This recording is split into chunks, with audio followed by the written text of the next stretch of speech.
seperti orang ini.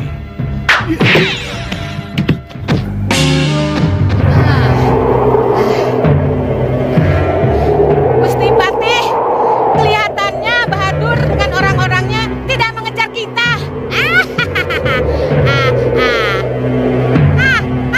Lihat itu. Kelihatannya kita sudah berada di atas Sugalu. Apa? Nyi Jantur berhasil memenuhi tugasnya, membawa Pangeran Angling Kusuma kembali. Ia tidak sendirian. Penyihir sakti itu dibantu oleh Patih Batik Madrim. Dengan rencana yang begitu rapi, Nyi Jantur berhasil memperdaya Bahadur dan Singa Maruta. Seperti diketahui, semulanya Bahadur dan Singa Maruta berhasil membawa Pangeran Angling Kusuma ke negeri Pusar Angin. Namun dengan keahlian dan kecermatan Nyi Jantur, ia berhasil mengambilnya kembali. Sihir Bahadur!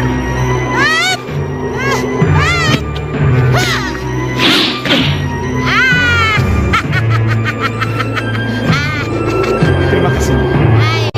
Ini Nyi Jantur, Ratu Sihir sahabat rumahmu. Terima kasih. Ya, sama-sama. Nah, senang bisa bertemu dengan pangeran.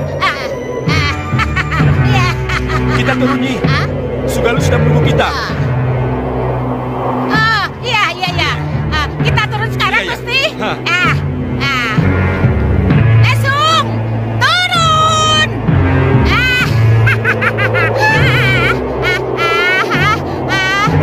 Lesung, awas.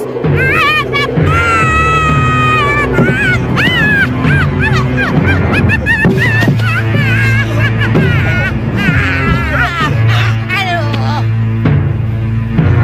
Tunggu, biar saya saja. Maaf, Gusti.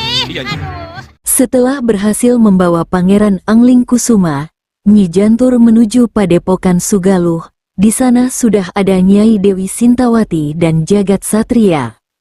Dewi Sintawati kaget dengan kedatangan Patih Batik Madrim dan Nyi Jantur. Dengan rasa hormat, keduanya menyambut tamu Malwapati itu secara lemah lembut. Namun Nyi Jantur merasa tidak enak. Ia sampai di Padepokan Sugaluh dengan lesung saktinya. Tapi senjata andalannya itu mendarat tidak sempurna.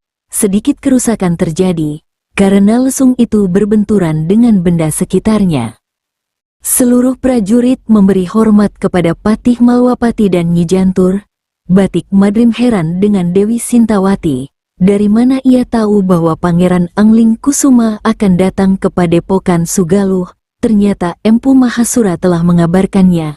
Jadi Dewi Sintawati tak heran lagi. Mahasura sudah memberitahu saya, Gusti. Dan saya akan menerima sang pangeran sebagai murid saya. Kenalkan Raden, saya gurumu Sintawati. Dan ini murid saya, Jagat Satria. Ayo, mari silakan Raden. Dan saya Nyi Jantur. Benar, Nyi Jantur. Maaf, karena tadi tidak disebut-sebut, terpaksa saya memperkenalkan diri. Maafkan saya, Nyi. Tidak apa-apa. Ayo. Silakan.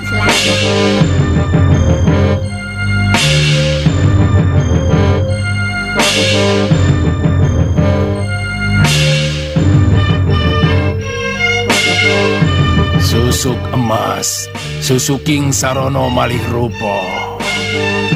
Manjingo, hinggo garboning. Segawan lanang, kenanga, kantil, dan cempaka.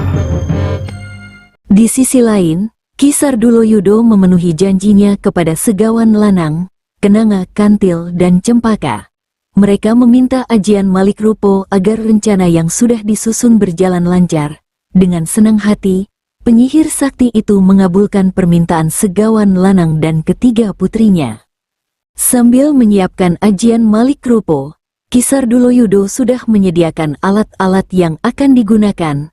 Seperti diketahui sebelumnya, penyihir sakti itu sudah terkenal akan ilmunya yang cukup mumpuni. Tanpa basa-basi lagi, Segawan Lanang dan ketiga putrinya bersiap menerima ajian Malik Rupo dari Ki Sarduloyudo.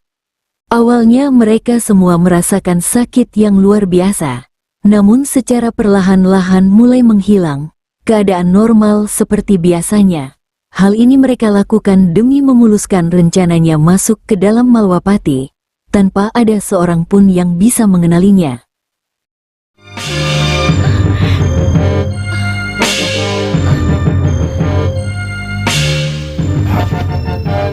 Ya, berhasil. Luka pada dahi kalian tidak akan apa-apa. Sekarang, usapkan tangan kanan kalian ke dahi. Maka seketika itu juga kalian akan malih ruh. Ayo lakukan. Iya, Ki.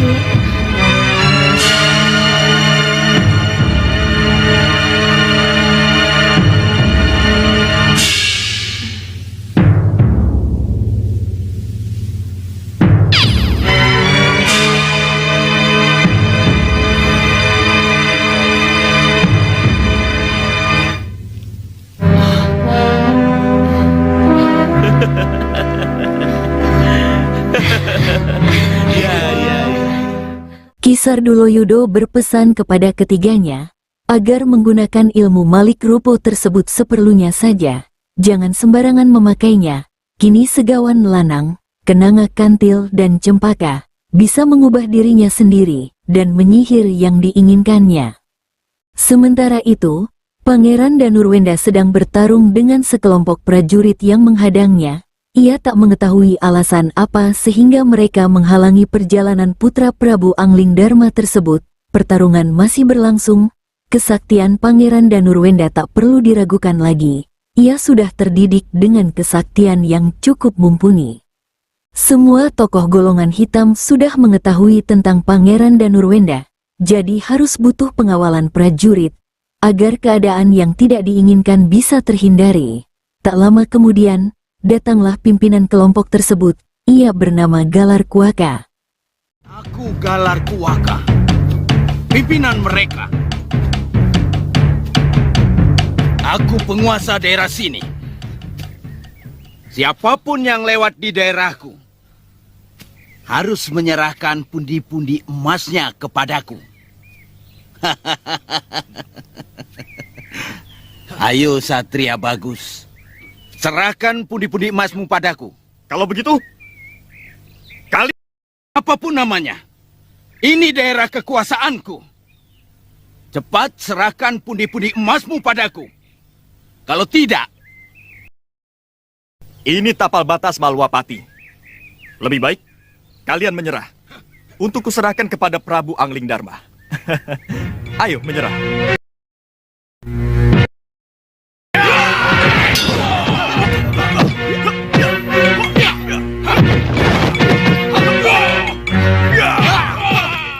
Setelah lama mengobrol, Pangeran Danurwenda dan Galar Kuaka tak mencapai kesepakatan.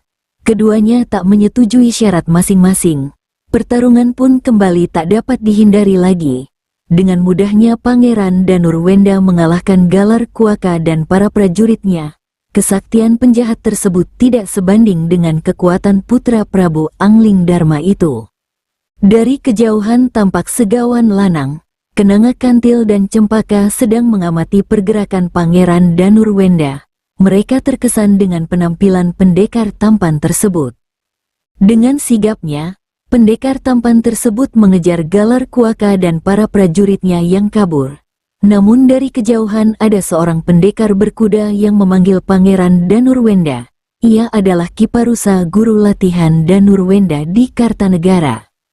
Mohon maaf di jalan dan bisa bertemu dengan Ramanda Prabu Angling Dharma di Malwapati. pucuk dicinta ulam tiba. Pucuk dicinta ulam tiba? Kok Bopo bilang begitu? Kita harus bisa memanfaatkannya untuk membawa kita masuk ke Malwapati. Tapi bagaimana caranya, Bopo? Laki-laki yang baru datang itu pasti pengawalnya. Iya, kita lihat saja perkembangannya. Baik. Saya akan kembali ke Kartanegara dan tidak mengikuti Raden lagi. Tapi, kalau sampai terjadi suatu hal dengan Raden, saya tidak mau disalahkan. Tinggalkan saya, Ki. Biarkan saya pergi sendiri ke Malwapati. Baik, Raden. Baik. Selamat tinggal, Ki. Ya!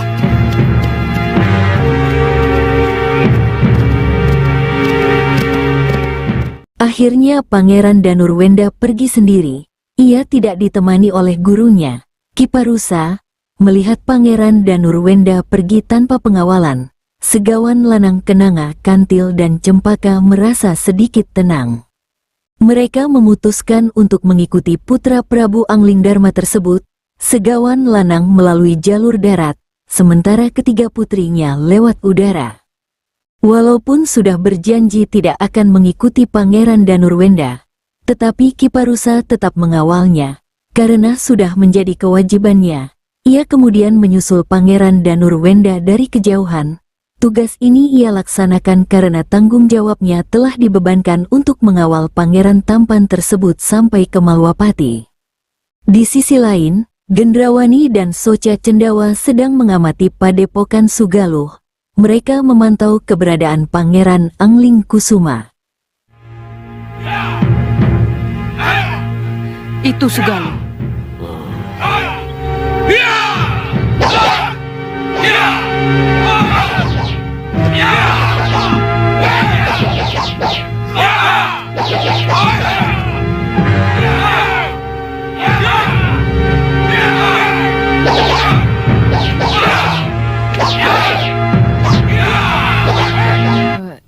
Jagal Alugoro, Iya, Ni Ratu. kamu selidiki Raden Angling Kusuma yang kita cari ada di sana atau tidak, di antara murid-murid itu. Iya, Ni Ratu. Tapi kamu jangan buat masalah. Kalau kamu sudah menemukan Angling Kusuma, kamu cepat kembali ke sini dan lapor padaku. Baik, Ni Ratu.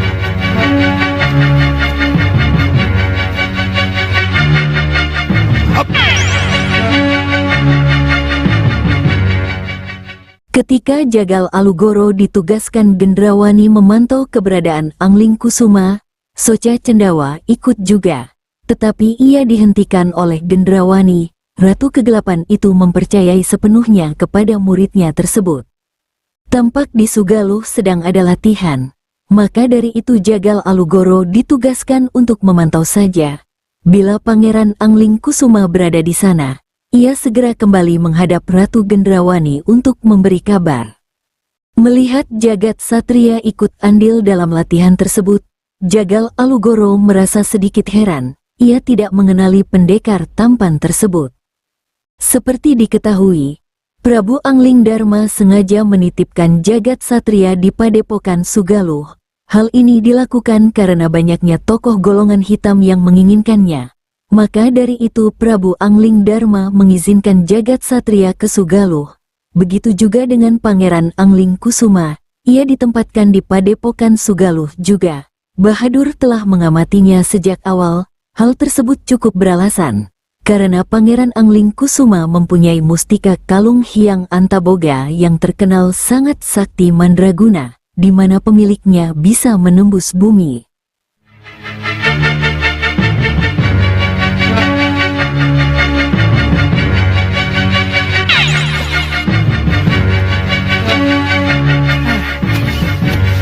Bagaimana Jagal Alugoro? Angling Kusuma ada di sana? Mohon maaf, Ni Ratu. Saya tidak melihat dia. Tapi ada seorang pemuda lain yang... Yang kita cari Angling Kusuma, Jagal Alugoro. Tapi pemuda tadi bukan pemuda sembarangan, Ni Ratu. Siapa tahu... Gendrawani, itulah sebabnya. Bopo ingin ke sana sendiri. Ingin melihat apa yang terjadi sebenarnya di sana. Jangan halangi Bopo. Iya, tapi Bopo... Gendrawani, jaga jasadmu. Biar Jagal Alugoro ikut aku. Baik, Bopo.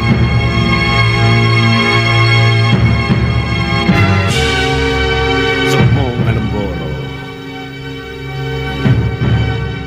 Gendrawani ditugaskan menjaga boponya yang bersemedi. Soca Cendawa kurang puas atas informasi yang disampaikan oleh Jagal Alugoro. Ia sendiri yang memantau padepokan Sugaluh. Sementara itu, Dewi Sintawati sedang bersama Pangeran Angling Kusuma. Ia memanggil Empu Mahasura. Seperti diketahui, padepokan Sugaluh adalah tempat Prabu Anglingdarma latihan. Raja Malwapati itu adalah murid dari Empu Mahasura. Sekarang situasi sudah berbeda. Kini putra Prabu Anglingdarma yang akan menjadi murid Dewi Sintawati. Dengan keputusan Prabu Anglingdarma mengirim Pangeran Angling Kusuma ke Sugaluh, Empu Mahasura merasa sangat diistimewakan. Prabu Angling Dharma masih memberinya kepercayaan dengan menempatkan Pangeran Angling Kusuma di Padepokan Sugaluh. Murid kita, masih haruskah putra Sang Prabu juga menjadi murid Sugaluh? Ucapkan terima kasih kepada Dewa yang Maha Pemurah. Karena sampai saat ini, Sang Prabu masih mempercayai Sugaluh sebagai tempat berguru untuk putranya. Sembah saya katur Maha Guru. Restuku untuk Raden. Ya, semoga Raden kerasan di sini. Saya harus merasa kerasan di sini. Akan saya jadikan padepokan ini sebagai rumah kedua saya. Dan Nyi Dewi, juga Maha Guru, sebagai orang tua saya. Iya. Di Padepokan Sugaluh ini Pangeran Angling Kusuma akan belajar lagi. Ia akan menimba ilmu dan terus berusaha menjadi yang lebih baik lagi. Empu Mahasura mengatakan, ia tidak bisa selalu dekat dengan Pangeran Angling Kusuma karena keadaannya. Setelah memberikan motivasi dan bimbingan kepada Pangeran Angling Kusuma, Empu Mahasura merasa sudah cukup dan tak ada lagi yang perlu dibicarakan. Namun sebelum ia meninggalkan Padepokan Sugaluh, ia mengatakan kepada Dewi Sintawati, mempunyai murid seperti Pangeran Angling Kusuma harus hati-hati dan waspada. Seketika itu putra Prabu Angling Dharma tersebut terdiam dan heran, namun Empu Mahasura sambil mengambil kendi kecil, ia berharap kepada keduanya agar tetap waspada, karena banyak penyusup yang menginginkan Pangeran Angling Kusuma. Hal itu sangat beralasan. Pangeran Angling Kusuma memiliki mustika Kalung Hyang Antaboga, di mana mustika sakti tersebut menjadi incaran banyak tokoh golongan hitam. Soca Cendawa.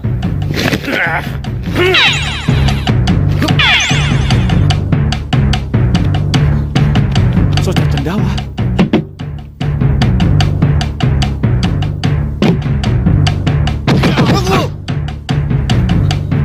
Lihat itu.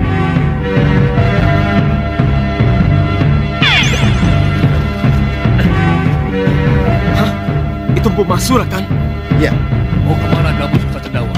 Aku tidak ada urusan dengan Itu mereka. Siapapun yang datang ke Sugaluh, apalagi untuk mencari Raden Angling Kusuma, harus berhadapan denganku. Ayo maju, Soca Cendawa. Ayo, jangan lari. Tinggalkan tempat ini, Bopo. Biar Alugoro yang mengatasi. Saat akan menghadang Soca Cendawa, tiba-tiba datanglah Jagal Alugoro membantu. Ia menggantikan posisi Soca Cendawa menghadapi Empu Mahasura. Kali ini penyihir sakti itu berhasil menghindar dari Empu Mahasura. Ia kembali ke tempat di mana ia memantau Pangeran Angling Kusuma. Pertarungan antara Jagal Alugoro dan Empu Mahasura tak dapat dihindari lagi. Keduanya sama-sama menampilkan kesaktian yang mereka miliki. Namun sudah jelas diketahui siapa pemenangnya. Kesaktian Empu Mahasura tak sebanding dengan murid Gendrawani itu. Ia hanya sebatas penghalang, agar Soca Cendawa tak menghadapi langsung guru Angling Dharma tersebut. Kali ini Jagal Alugoro sudah terdesak. Ia tak bisa berbuat banyak. Di sana sudah ada Jagat Satria dan Angling Kusuma. Tak ada tempat untuk menghindar.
Cukup, Jagat Satria.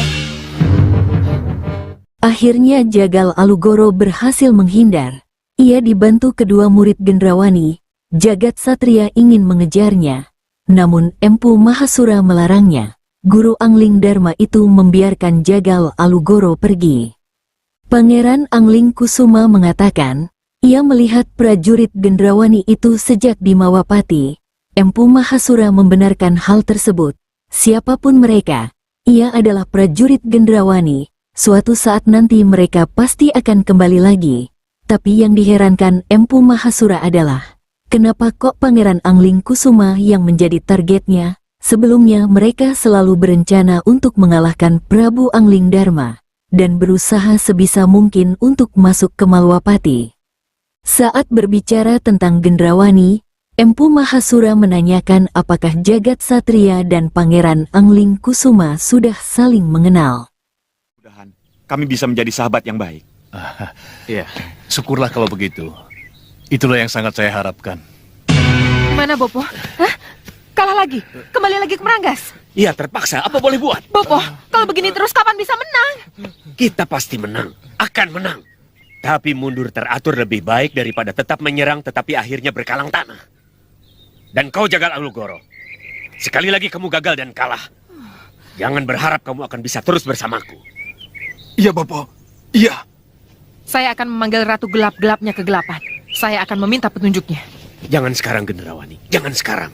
Kapan, Bopo? Nanti. Setelah kita kembali ke Meranggas. Iya, tapi... Kamu mau Empu Mahasura mengejar kita dan menghancurkan kita di sini? Ya, tidak, Bopo. Kalau begitu pulang. Kita susun dulu kekuatan baru. Bopo! Bopo! Setelah menghindar dari Mahasura, Soca Cendawa kembali ke Meranggas. Namun Gendrawani tak setuju dengan keputusan Boponya itu. Ia menginginkan agar Soca Cendawa kembali menyelidiki Sugaluh. Sebelum meninggalkan Sugaluh, ada sesuatu yang mengejutkan. Terlihat Ki Hanubawa di udara sedang menuju Sugaluh. Belum tahu apa tujuan Raja Negeri Gunung Kelut itu datang. Gendrawani tak mengetahui banyak tentang Ki Hanubawa. Ia diberitahu oleh Jagal Alugoro bahwa yang datang itu adalah raja dari negeri Gunung Kelut. Belum tahu apa sebenarnya yang mereka inginkan. Sebenarnya Jagal Alugoro ingin memantau langsung apa tujuan Ki Hanubawa, namun Gendrawani tak mengizinkannya. Ia lebih memilih agar melihatnya dari kejauhan. Hal ini sangat beralasan. Ia tak mau menambah masalah lagi. Cukup informasi saja yang ia ketahui terlebih dahulu. Selebihnya ia cukup memantau dan melihat dari kejauhan.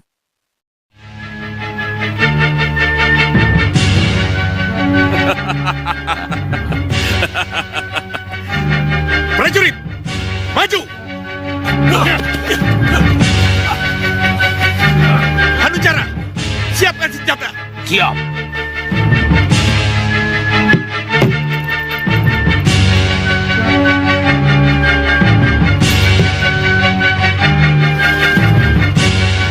Arahkan sasaran. Siap.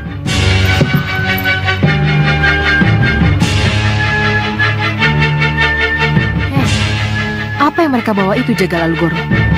Itu jelas senjata nih, Ratu. Senjata? Senjata apa? Bagaimana cara kerjanya ya? Itulah yang saya tidak tahu. Lihat. Setelah sekian lama Gendrawani mengamati, barulah ia mengetahui fungsi pusaka Raja Gunung Kelut tersebut. Ternyata Ki Hanubawa memiliki pusaka Sakti Mandraguna, di mana benda tersebut memiliki kelebihan bisa menyedot siapa saja yang diinginkan. Ternyata Ki Hanubawa menginginkan kembali Jagat Satria. Ia tak mau kejadian sebelumnya terulang kembali. Kali ini ia harus bisa mendapatkan Jagat Satria. Kesaktian pusaka Ki Hanubawa tersebut luar biasa. Jagat Satria seketika langsung menghindar. Namun tak bisa, ia terus saja terpengaruh pusaka tersebut. Begitu juga dengan Pangeran Angling Kusuma dan Dewi Sintawati. Mereka berdua tak bisa menghindari kedahsyatan pusaka negeri Gunung Kelut itu. Dengan demikian, berakhirlah episode Angling Dharma kali ini. Semoga Sobat G Kembar semua bisa terhibur. Jaga kesehatan selalu. Jangan lupa subscribe, like, dan komennya. Semoga sobat panjang umur, sampai jumpa.